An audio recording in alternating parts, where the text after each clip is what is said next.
ये वचन रसायन। ध्यानी नहीं शिव सारसा, ज्ञानी सा गोरख। शिव जैसा ध्यानी नहीं, ध्यानी नहीं शिव सारसा। ध्यानी हो तो शिव जैसा हो। क्या अर्थ है? ध्यान का अर्थ होता है न विचार, न वासना, न स्मृति, न कल्पना। ध्यान का अर्थ होता है भीतर सिर्फ होना मात्र। इसलिए शिव को मृत्यु का, विध्वंस का, विनाश का देवता कहा है, क्योंकि ध्यान विध्वंस है। विध्वंस है मन का। मन ही संसार है, मन ही सृजन है, मन ही सृष्टि है। मन गया कि प्रलय हो गई। ऐसा मत सोचो कि किसी दिन प्रलय होती, ऐसा मत सोचो कि एक दिन आएगा जब प्रलय हो जाएगी, सब विध्वंस हो जाएगा। नहीं, जो भी ध्यान में उतरता है उसकी प्रलय हो जाती। जो भी ध्यान में उतरता है उसके भीतर शिव का पदार्पण हो जाता है।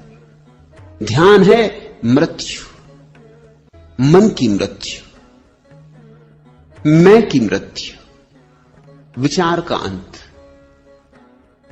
शुद्ध चैतन्य रह जाए, दर्पण जैसा खाली, कोई प्रतिबिंब ना बने, तो एक तो यात्रा है ध्यान की, और फिर ध्यान से ही ज्ञान का जन्म होता है।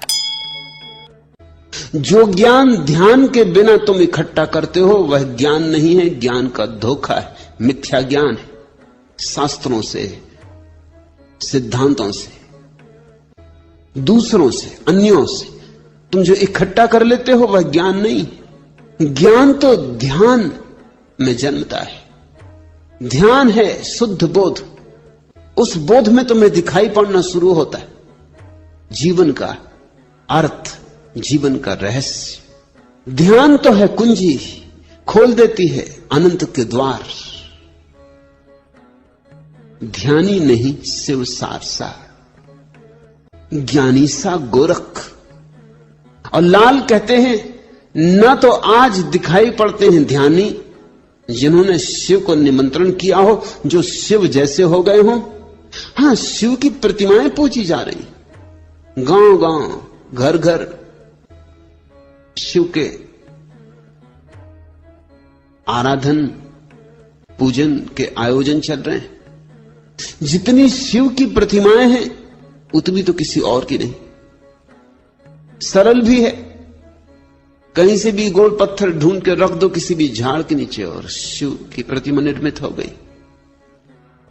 शिवलिंग कहीं से भी ढूंढ लाओ और किसी भी पेड़ के नीचे बिठा दो। छप्पर की भी कोई जरूरत नहीं। शिव की जगह जगह पूजा हो रही, लेकिन शिव पूजा की बात नहीं है। शिवत्व उपलब्धि की बात है। वो जो शिवलिंग तुमने देखा है बाहर मंदिरों में, वृक्षों के नीचे, तुमने कभी ख्याल नहीं किया उसका आकार ज्योति का आकार है, जैसे दिए की ज्योति का आकार होता है। शिवलिंग अंतर ज्योति का प्रतीक है। जब तुम्हारे भीतर का दिया जलेगा तो ऐसी ही ज्योति प्रकट होती, ऐसी ही शुभ्र, यही रूप होता उसका। और ज्योति बढ़ती जाती और धीरे धीरे ज्योतिर्मय व्यक्ति के चारों तरफ एक आभा मंडल होता है। उस आभा मंडल की आकृति भी अंडाकार होती।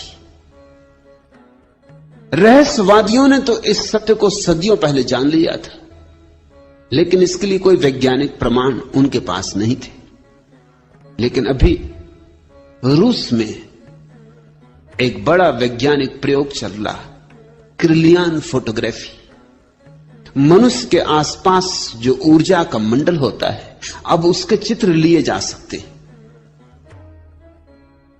इतने सूक्ष्म फिल्में बनाई जा चुकी हैं जिनसे न केवल तुम्हारी देह का चित्र बन जाता है, बल्कि देह के आसपास जो विद्युत प्रकट होती है उसका भी चित्र बन जाता है। और किरलियान चकित हुआ है, क्योंकि जैसे जैसे व्यक्ति शांत होकर बैठता है वैसे वैसे उसकी आसपास का जो विद्युत मंडल है उसकी आकृति अंडाकार हो जाती। उसको तो शिवलिंग का कोई पता नहीं है,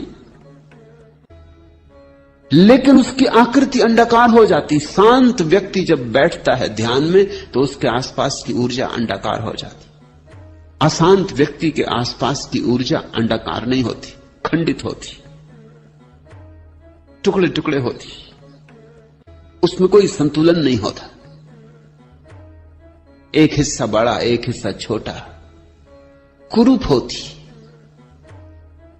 शिवलिंग ध्यान का प्रतीक है, वो ध्यान की आखिरी गहरी अवस्था का प्रतीक है।